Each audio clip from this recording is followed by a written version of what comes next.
Jadi hampir bisa dipastikan Jokowi paling takut kalau Anies Baswedan sampai dapat tiket dan ikut pilpres, sehingga ada 3 pasangan capres-cawapres, dan tentu Jokowi ngeri kalau Anies Baswedan sampai terpilih.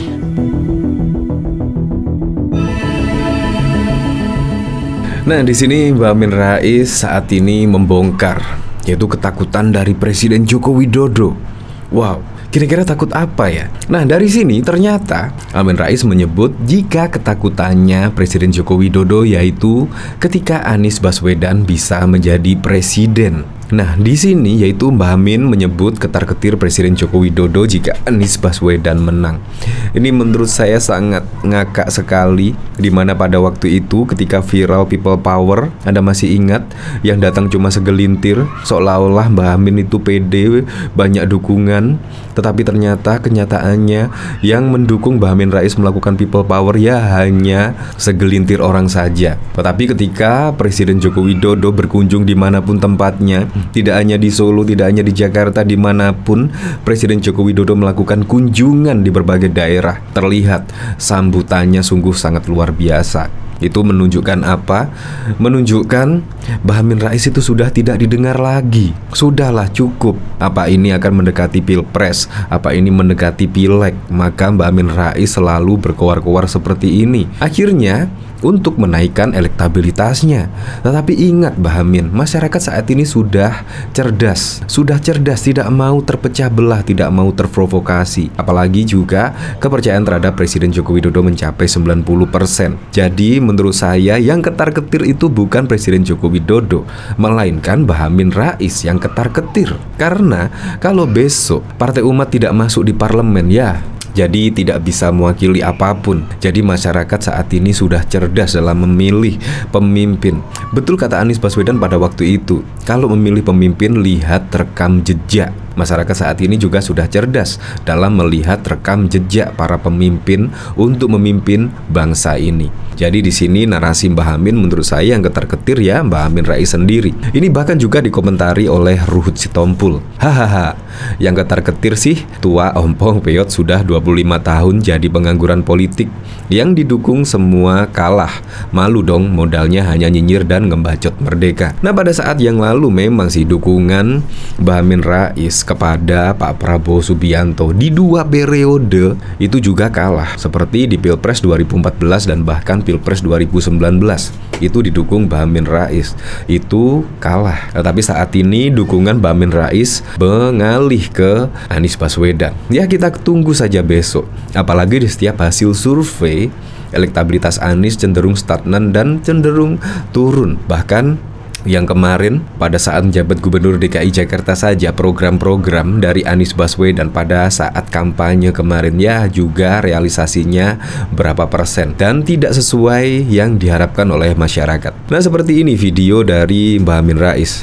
Nah, saya kira cukup manusiawi ya kalau Jokowi merasa ketar-ketir. Siapa tahu Presiden Indonesia yang ke-8 lewat Pilpres 2024 tidak bisa menjamin keselamatan diri dan keluarganya dari kejaran proses hukum yang pasti akan memburunya.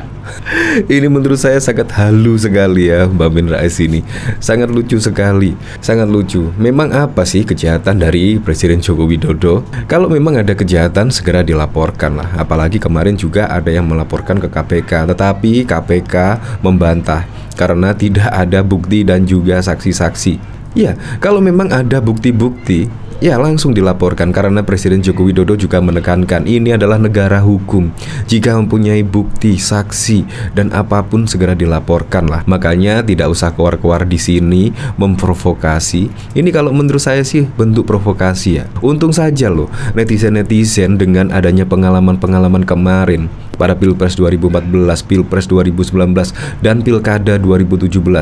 Masyarakat sangat-sangat teredukasi dengan adanya pengalaman tersebut. Makanya di sini masyarakat sudah tidak bisa diprovokasi ya dengan narasi-narasi yang seperti ini. Presiden Joko Widodo akan dikejar hukum dan lain sebagainya.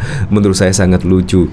Apalagi yang dilakukan Presiden Joko Widodo saat ini sudah dirasakan oleh masyarakat, sudah dirasakan oleh pelosok-pelosok pelosok masyarakat. Pembangunan juga masif di pelosok Nusantara. Jadi apalagi? Ini menurut saya janji-janji yang dipenuhi oleh Presiden Joko Widodo pada saat kampanye yang lalu.